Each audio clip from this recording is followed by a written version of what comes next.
Hello students, आज हम लोग जनरल ऑर्गेनिक केमिस्ट्री के लेक्चर 24 में डिस्कस करेंगे स्टेबिलिटी ऑफ रेजोनेटिंग स्ट्रक्चर्स पर। इससे पिछले लेक्चर यानी लेक्चर 22 और 23 में हम लोग ने रेजोनेटिंग स्ट्रक्चर से रिलेटेड कुछ पॉइंट्स देखे थे और हम लोग ने कुछ क्वेश्चंस पर भी प्रैक्टिस किया था। आज हम लोग लेक्चर 24 में कुछ क्वेश्चंस की प्रैक्टिस और देखेंगे, लेकिन उससे पहले हम आपको एक पॉइंट पर डिस्कस कराएंगे। सबसे पहले हम लोग लीनियर और क्रॉस कंजुगेशन क्या होता है उस पर डिस्कस करेंगे, फिर क्वेश्चंस पर हम लोग डिस्कस करेंगे।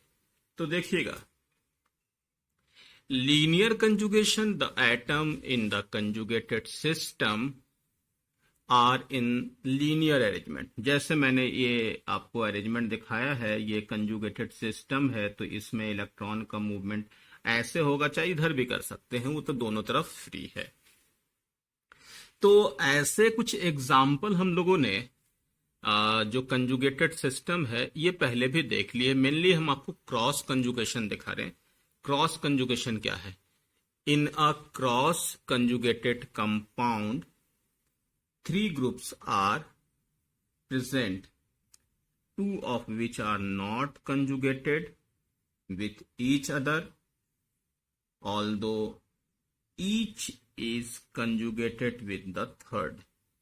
मतलब दो अनकंजुगेटेड यानी कि जो कंजुगेटेड नहीं होंगे, वो जब तीसरे ग्रुप को जोड़ा जाएगा तो वो दोनों कंजुगेटेड हो जाएंगे। उसी को हम लोग क्रॉस कंजुगेशन कहते हैं।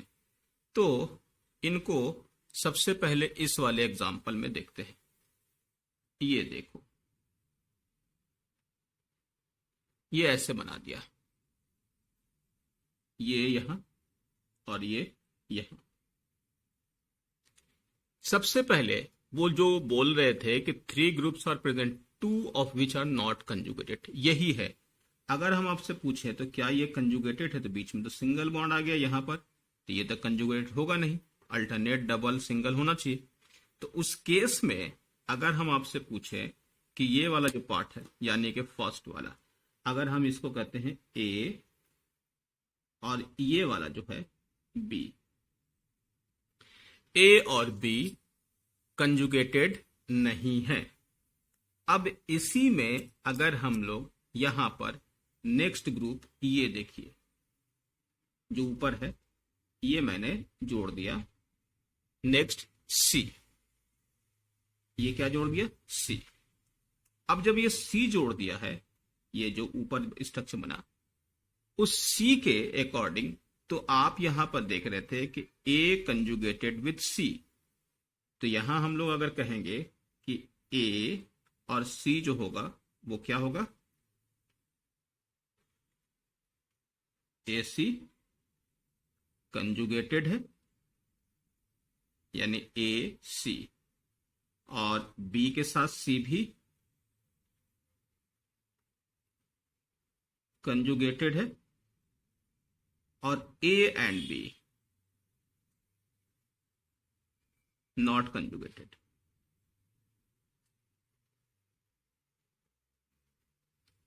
तो ये ही डिफिनेशन में लिखा हुआ है कि in cross conjugated compound 3 groups are present. देखिए 3 ग्रुप है, 1 2 3, 2 of which are not conjugated, यानी 2 of which are not conjugated मतलब वो ए और बी की बात कर रहे, ए और B, and not conjugated with each other, वो एक दूसरे में कंजुगेटेड है नहीं, क्योंकि आपने देखा इन दोनों का कंजुगेशन नहीं हो सकता, जो अभी हमने स्ट्रक्चर दिखाया था। Although each is conjugated with third, जबकि ये इससे कंजुगेटेड है और ये इससे कंजुगेटेड है। तो ये आपके पास इस तरीके के सिस्टम में हम लोग यहां पर क्रॉस कंजुगेशन कहेंगे। दूसरा आपके पास यहां अगर आप बेंजीन की बात करें, 2 बेंजीन के साथ यहां पर ये लगा हुआ है, जैसे इसको हम यहां पर स्ट्रक्चर बना दें, ये देखो ऐसा बना दिया। ये चलो अभी ऐसे करते हैं,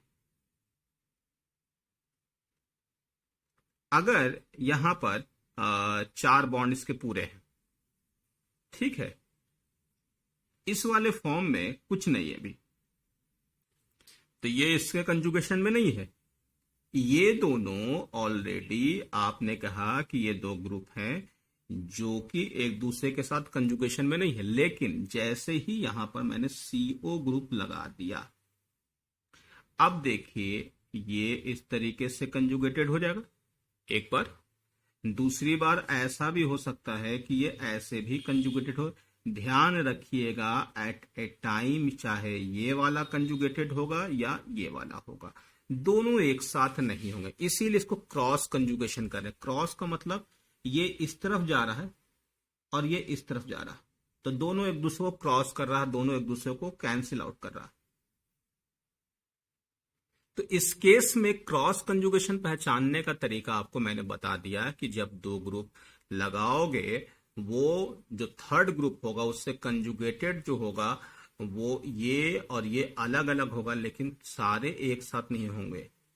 इस वाले केस में यहां पर हम NH2 लिखे हुए, अब देखिए NH2 लिखा हुआ है यहां, NH2 के साथ ये ऐसे करके ये ग्रुप है, ये देखो ऐसे, अब बीच में सिंगल बॉन्ड है। तो अब आप बताओ कि इस वाले का इसके साथ कंजुगेशन अभी नहीं है, लेकिन जैसे ही यहां पर ये जोड़ दोगे, अब यहां पर ये कंजुगेशन होगा। तो कैसे कंजुगेशन होगा?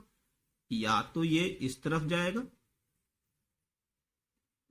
लोन पेयर को ऐसे ही घुमाते हैं ना, एक तो ये हो गया, और दूसरा कंजुगेशन क्या बन सकता है, अगर ये ऐसे छोड़ दो और ये ऐसा और ये यहाँ डबल बॉन्ड है, ये ऐसा, तो ये इस तरीके से घूमे, मोर इलेक्ट्रोनेगेटिव है, यहां पर पाई बॉन्ड, ये ऐसा है। तो आप देख रहे हैं कि जब NH2 और इन दोनों के बीच में कंजुगेशन नहीं हुआ, लेकिन जब ये ग्रुप थर्ड जोड़ दिया तो इनका कंजुगेशन अलग है, ये इस तरीके से, और ये कंजुगेशन अलग है।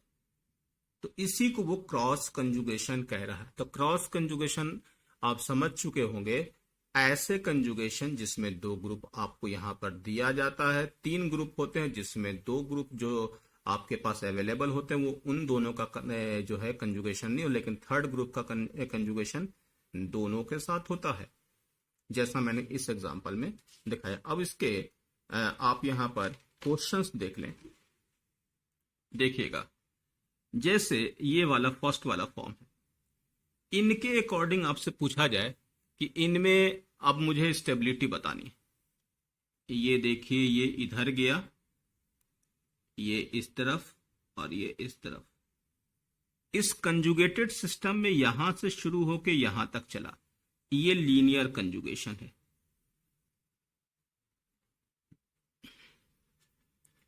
और इस वाले में एट ए टाइम, जैसे मैंने कहा कि एक बार में वो किसी एक का इस्तेमाल करेगा। अगर ये इस तरीके का यूज ऐसे किया,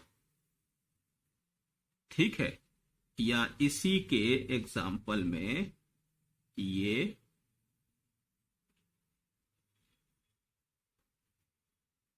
डबल बॉन्ड नहीं, ये ऐसे किया, तो या तो इस तरीके से कंजुगेशन होगा या ऐसे होगा। एक खास चीज अगर आप देखिए कि इसमें सबसे खास चीज क्या हो रहा है कि इस कंजुगेशन में, ये वाला बॉन्ड को छोड़ दो, इस कंजुगेशन में और यहां पर जो ये कंजुगेशन हो रहा, ये दोनों कंजुगेशन 1 2 3 4 1 2 3 4 1 2 3 4, यानी कि यहां पर 4 ही एटम का पार्टिसिपेशन है और यहां भी 4 ही एटम का पार्टिसिपेशन है। यहां ये यहां पर पूरा का पूरा ये इस तरीके का कंजुगेशन बना हुआ है, 1 2 3 4 5 6, यानी कि 6 एटम्स का एक दूसरे के साथ पूरा का पूरा कंजुगेशन है। तो अगर आप यहां पर देख रहे हैं कि number of pi bond same है, 2, यहां 1 2 3 1 2 3 1 2 3, जब पाई बॉन्ड सेम होगा तो जब लीनियर कंजुगेशन होगा तो उसमें ज्यादा आइटम्स इन्वॉल्व होंगे कंजुगेटेड सिस्टम में, जबकि क्रॉस में इनके रेस्पेक्ट में कम होंगे। तो आपको मालूम है कि रेजोनेंस से क्या होता है कि यहां पर चार्ज का डिस्ट्रीब्यूशन होता, जितना ज्यादा चार्ज डिस्ट्रीब्यूशन होगा उतना ज्यादा जो कंपाउंड होगा उतना स्टेबल होगा। तो इस केस में यहां पर ज्यादा से ज्यादा एटम्स को इन्वॉल्व किया गया है कंजुगेटेड सिस्टम में, यहां पर कम होगा। यानी क्रॉस कंजुगेशन और लीनियर कंजुगेशन का एक आपको जनरल हम आपको यहां पर एक्सप्लेनेशन दे दे कि हमेशा ऐसा होगा कि linear conjugated system cross conjugated system से हमेशा ज्यादा स्टेबल होगा। तो आपके लिए ये एक बहुत मेन पॉइंट यहां पर आ गया। तो स्टेबिलिटी में हम यहां पर 1 > 2 बता दें। क्यों? क्योंकि यहां पर लीनियर कंजुगेशन है और ये it is a cross conjugation, और हमेशा मैंने कहा कि linear conjugation it is more stable then cross conjugation. उस पर एटम के जो चार्ज का डिस्ट्रीब्यूशन वो ज्यादा से ज्यादा, जितना ज्यादा डिस्ट्रीब्यूशन होगा उतना ज्यादा स्टेबिलिटी बढ़ेगी। अब यहां पर भी देख लो, इस वाले सिस्टम में यहां पर इसको हटा दो। अब देखो ये दो जो बॉन्ड है इन दोनों के बीच में कोई कंजुगेशन नहीं है, यानी ए और बी मान लो उसको। अब ये देखो सी आ गया, तो सी का कंजुगेशन इसके साथ कभी होगा कभी इसके साथ होगा। अगर मैंने ये मोर इलेक्ट्रोनेगेटिव है इस बॉन्ड को इधर घुमा दो, इधर घुमाने के बाद आपके पास जो स्ट्रक्चर बनेगा इसको वैसे ही छोड़ते हैं, ये ऐसा हो गया, ये इस तरीके का, और यहां हो जाएगा प्लस। दूसरा केस, अगर हम इसको ऐसे एक बार बना दें, ऐसे बना दिया और यहां पर पाई बॉन्ड को ऐसे बना दिया। अब देखो बॉन्ड को इधर शिफ्ट कर दो, तो इसके अकॉर्डिंग जो स्ट्रक्चर आपका बनेगा वो कैसा बनेगा, O- और यहां प्लस। इस वाले बॉन्ड को तो आपने कुछ किया ही नहीं, वैसे ही छोड़ दिया। तो ये हो गया आपके पास पहला, यानी इस वाले केमिकल का एक बार ये फॉर्म आ सकता और अगर इधर से घुमाओगे तो ऐसा बनेगा। चलो अब इस पर आते हैं, ये वाला केमिकल। इस वाले केमिकल में जब ये बॉन्ड शिफ्ट होगा तो यहां पर आएगा प्लस, तो उसी टाइम इसको मूव करते हैं और ये इधर मूव करते हैं। तो इनको हम डायरेक्ट बना देते हैं। ये देखिए ये बना ऐसा, ये यहां आ गया, ये यहां आ गया और ये हो गया प्लस। ये कंजुगेशन जो है यानी ये वाला फॉर्म, ये तो क्रॉस कंजुगेटेड सिस्टम है जिसमें एट ए टाइम कभी ये वाला पार्टिसिपेट कर सकता कभी ये, और ये वाला का पूरा जो है एक्सटेंडेड कंजुगेशन। एक्सटेंडेड मतलब जैसे आपके पास दो केमिकल है और उसमें बहुत सारी एक बहुत बड़ी चेन है, बहुत जहां तक कंजुगेशन हो सकता वो एक्सटेंड कर दो तो एक्सटेंडेड हो गया। ये यहां से यहां तक पूरा का पूरा कंजुगेशन। इस केस में अब दोनों में बोला जाए कि क्रॉस कंजुगेशन तो हमेशा कम स्टेबल होगा, तो इस वाले में ये देखो it is more stable then this. एक तो ये हुआ। दूसरा चार्ज के हिसाब से समझो, जब ये कंजुगेटेड सिस्टम के बाद ये पॉजिटिव चार्ज यहां पर आया और इनके अकॉर्डिंग पॉजिटिव चार्ज यहां आया या यहां आया। अब देखिए जब ये पॉजिटिव चार्ज यहां आया तो इनका इसके साथ कोई कनेक्टिविटी नहीं है, मतलब ये आपने इधर घुमाया तो ये प्लस बना, ये तो वैसे ही रह गया। सेम केस में जब इधर बॉन्ड घुमाया तो यहां प्लस है, तो इनका इनके साथ कोई कनेक्टिविटी नहीं है। जबकि जब बॉन्ड आपने इधर घुमाया है तो ये इनके साथ देखिए कंजुगेशन में है, मतलब पॉजिटिव चार्ज यहां पर ज्यादा घट रहा होगा। इस वजह से ये जो एक्सटेंडेड कंजुगेटेड केमिकल है वो क्रॉस कंजुगेटेड सिस्टम से ज्यादा स्टेबल होगा, क्योंकि हम लोग के पास स्टेबिलिटी का एक ही फैक्टर होता है, चार्ज को घटाओ। तो चार्ज जिस भी फॉर्म से घट जाए उसकी स्टेबिलिटी बढ़ जाएगी। तो यहां पर एक्सटेंडेड कंजुगेशन क्रॉस कंजुगेशन से ज्यादा स्टेबल होगा। इस वजह से हम लोग यहाँ पर 2 ग्रेटर देन 1 कर देंगे स्टेबिलिटी में। नेक्स्ट में यहां पर भी देखिए, अभी ये नॉन कंजुगेटेड है। अब यहां पर हमने चार्ज लगा दिया, प्लस लगा दो, माइनस लगा दो, रेडिकल कुछ भी लगा दो, तो ये अब कंजुगेटेड बन गया। तो एट ए टाइम या इधर जाएगा चाहे इधर आएगा। लेकिन यहां पर अगर देखा जाए तो ये देखिए पूरा का पूरा एक्सटेंडेड फॉर्म में, तो इन दोनों में हम लोग डायरेक्ट बोल सकते हैं कि स्टेबिलिटी क्या होगा, 2 ग्रेटर देन 1। तो आपके लिए क्रॉस कंजुगेशन लीनियर कंजुगेशन यानी या एक्सटेंडेड कंजुगेशन से कम स्टेबल होगा। अब हम लोग कुछ क्वेश्चंस देख लें। पहला क्वेश्चन है, which of the following is least resonance stabilised. सबसे पहले ये बेंजीन है, बेंजीन यानी एरोमेटिक है, तो आपको मालूम है कि aromatic compound more stable in cyclic form. यहां पर भी आपको बताया है कि ये कंजुगेशन के अकॉर्डिंग, जैसे मैंने दिखाया था कि 2 4 6 यानी कि एक लोन पेयर को पाई जैसा इस्तेमाल कर लो, तो ये इसी तरीके से आपके पास ये भी एरोमेटिक बन गया, तो ये भी स्टेबल। यहां पर भी देखिए 3 आपके पास पाई है, तो ये भी एरोमेटिक है, स्टेबल। ये तो अभी देख ही रहे क्रॉस कंजुगेशन है, देखिए ये क्रॉस कंजुगेशन के थ्रू है, और यहां पर तो पूरा का पूरा साइक्लिक है, रेजोनेंस स्टेबलाइज्ड है और एरोमेटिक भी है। तो सबसे लीस्ट इनमें कौन सा होगा, डी हो जाएगा, क्योंकि यहां पर कंजुगेशन जो हो रहा है, लेकिन इनके रेस्पेक्ट में ये सारे एरोमेटिक है, यहां पर तो ये एरोमेटिक नहीं है, it is less stable than A, B और सी। नेक्स्ट में, among the following the least stable resonance structure is, कौन सा लीस्ट स्टेबल है। यहां पर देखिए माइनस है, यहां मैंने प्लस प्लस लिखा है, ये माइनस है, यहां भी आपके पास इस वाले में ये माइनस प्लस है, ये प्लस है, ये माइनस दिख रहा है। यहां पर ये बॉन्ड नहीं है, मैंने कैंसिल किया हुआ, ये सब एटम ही है, कार्बन है, विजुलाइज नहीं हो रहा, तो इसलिए मैंने वहां पर फिर से आपको दिखाया ताकि आपको देखने में दिक्कत ना हो। प्लस और माइनस है, यहां पर भी नाइट्रोजन के ऊपर पॉजिटिव है, और यहां पर भी प्लस, ये कोई आइटम नहीं है, बॉन्ड ही है। मैंने ये प्लस पहले था तो इसको थोड़ा बड़ा करके लिखा ताकि आपको आसानी से दिखे। यहां पर भी कुछ नहीं है, ये नाइट्रोजन ही है, तो नाइट्रोजन के ऊपर पॉजिटिव आपको विजुलाइज हो, ऑक्सीजन के ऊपर भी माइनस है। ये कुछ ऑप्शन है। इससे पूछा सबसे लीस्ट स्टेबल, देखिए डेफिशिएंट यहां भी है, यहां भी कार्बन डेफिशिएंट है, यहां भी कार्बन डेफिशिएंट है, ये सब यहां नहीं, ये कार्बन डेफिशिएंट हो गया, यहां भी कार्बन डेफिशिएंट होगा, ये तो एक है। अब यहां पॉजिटिव नेगेटिव डेफिशिएंट है, तो अब आपके पास देखते हैं मोर इलेक्ट्रोनेगेटिव एटम, नाइट्रोजन पर पॉजिटिव, यहां भी पॉजिटिव, नाइट्रोजन पर यहां भी पॉजिटिव, यहां भी पॉजिटिव, एक जैसा।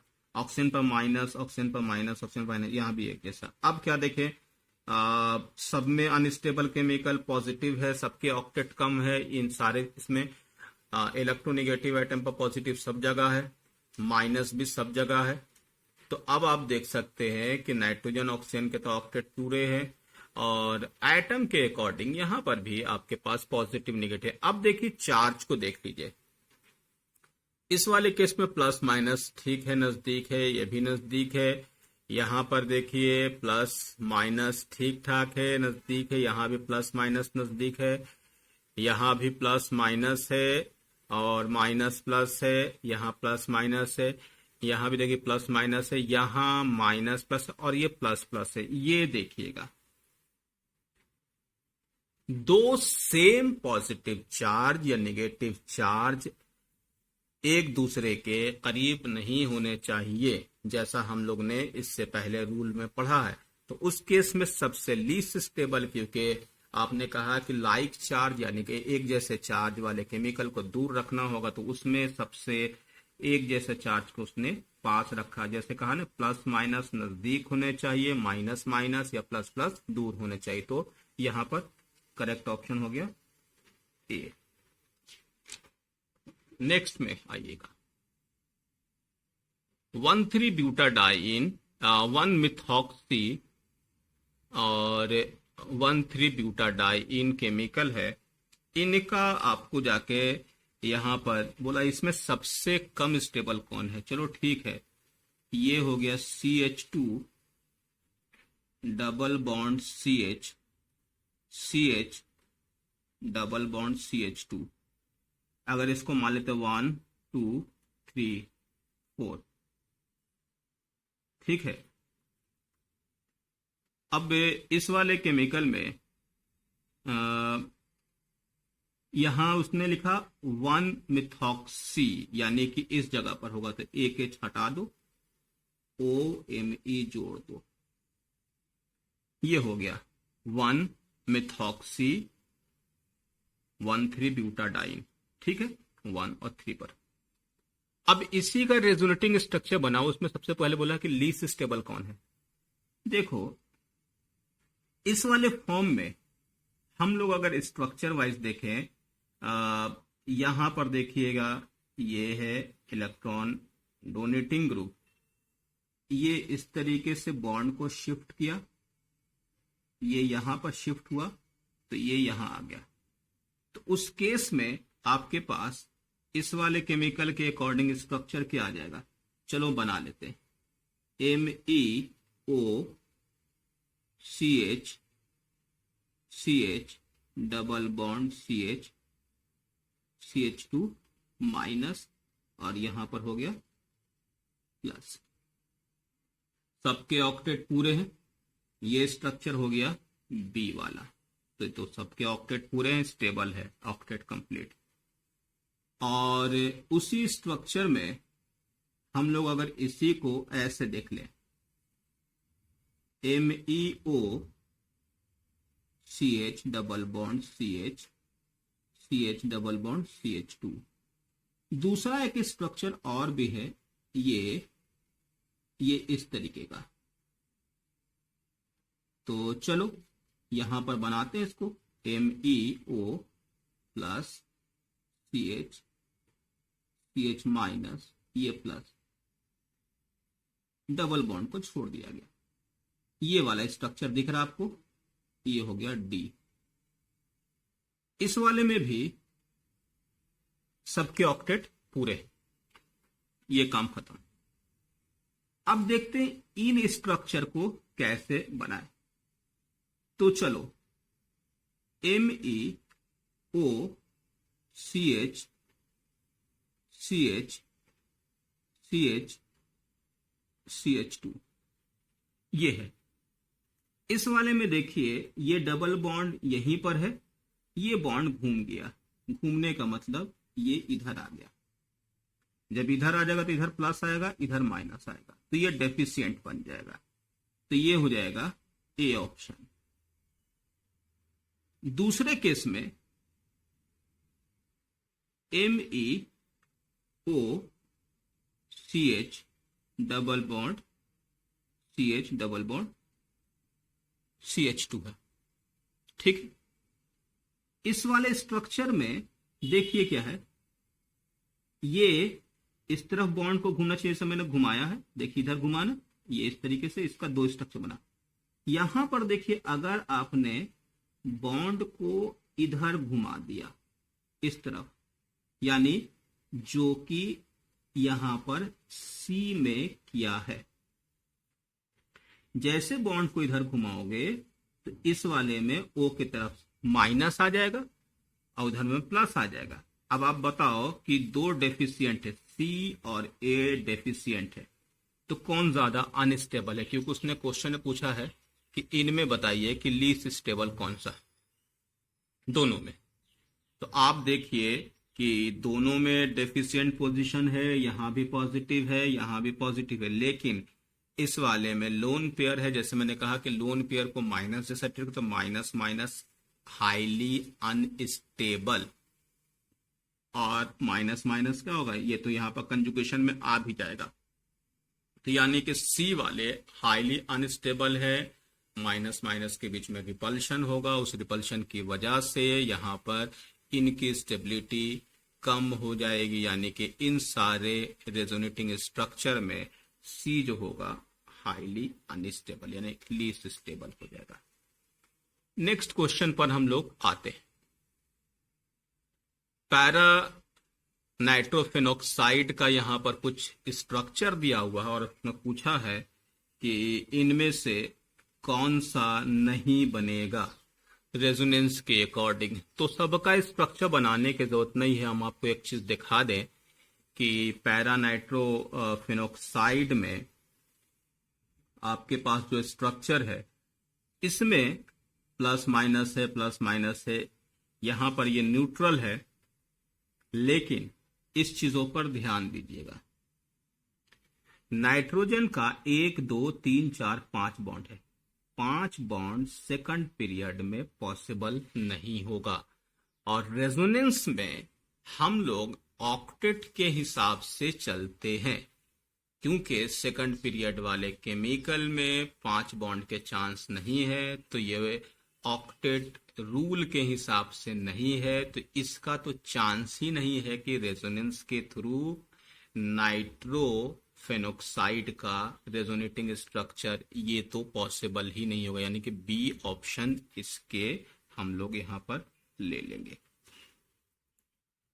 नेक्स्ट में polarization of electrons in acrolein में be written as. Acrolein chemical का वैसे फॉर्मूला ही दिया हुआ क्वेश्चन में, CH2 डबल बॉन्ड CH, ये है एक्रोलीन। एक्रोलीन केमिकल को जब आप यहां पर शिफ्ट करोगे तो देखो ऐसा आएगा, यहां मोर इलेक्ट्रोनेगेटिव तो माइनस, यहां प्लस, उस टाइम ये बॉन्ड इधर आ जाएगा। तो ये बना लो कंजुगेटेड सिस्टम में CH, माइनस, ये बॉन्ड इधर शिफ्ट हो गया, ये H यहीं पर रह गया और यहां हो गया प्लस, ये प्लस ये माइनस। तो एक्रोलीन में बोला कौन सा लिखा जाएगा, यहां देखिए माइनस है, ये तो होगा नहीं, यहां भी माइनस, ये भी नहीं होगा, यहां भी माइनस, ये भी नहीं होगा, यहां देखिए इस पर प्लस है और ये माइनस है, इसलिए डी ऑप्शन हो जाएगा।